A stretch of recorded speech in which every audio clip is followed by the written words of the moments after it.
Training is all about getting an adaptation. When we train, we put our body under a lot of stress. So it's about what we do after to help optimize that training effect.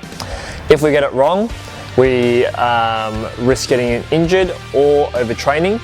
If we get it right though, we accelerate our performance. I'm Justin, one of the exercise physiologists here at Precision Athletica. As an exercise physiologist, I look after a lot of the rehab and developing really good motor skills and movement skills.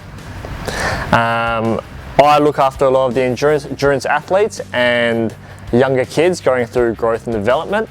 And what I see a lot of at the moment is athletes pushing and pushing and pushing, but not really looking at the other side of training, which is recovery. So they get really excited by events and performance, but not the other side, which is taking care of their body. Some of the signs that you might see when someone doesn't recover very well is increased fatigue levels, not concentrating, and not performing at the level that you think they should be within a training program, for example. When we don't recover well, what happens is our muscles don't recover as quickly. We increase the risk of injury and illness, and we don't perform as well. So let's go through a few techniques and recovery strategies that you might be able to use. So the first thing we'll talk about is post-training nutrition. Nutrition is very important because it helps to enhance muscle recovery, helps to replenish the fuel that we've used, for example, carbohydrates, and replenishes our fluid loss, especially during those longer duration training sessions. So for myself, as an endurance athlete, after training, I focus a lot on getting enough water in, especially electrolytes, getting some sort of carbohydrates, especially if I have that double session during the day where I have to back up another session later on, and some sort of protein to start that muscle recovery. So I guess with nutrition, the biggest things are good quality carbohydrates, some lean protein, and some sort of electrolyte drink to enhance the rehydration process. The next thing, I guess, would be sleep. So sleep is very important because it helps with enhancing performance, but also just general mental health. With sleep, we know that we want to try and get a good quality amount of sleep, but a lot of us sometimes struggle to get good quality sleep. So a few things you could do is have a better sleep routine. So set a time each day, for example, 10 o'clock at night where we're ready for bed.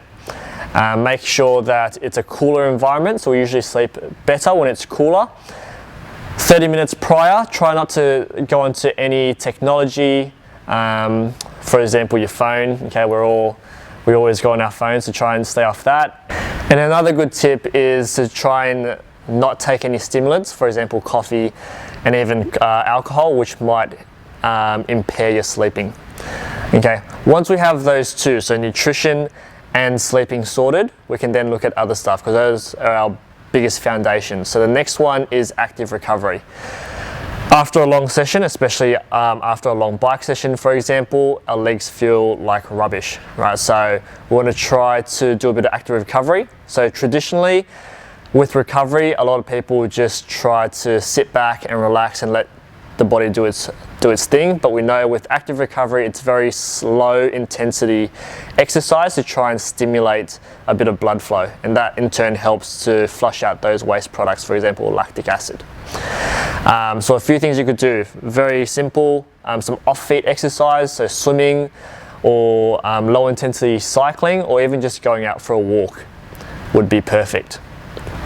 The last thing is looking at different tools and accessories for recovery.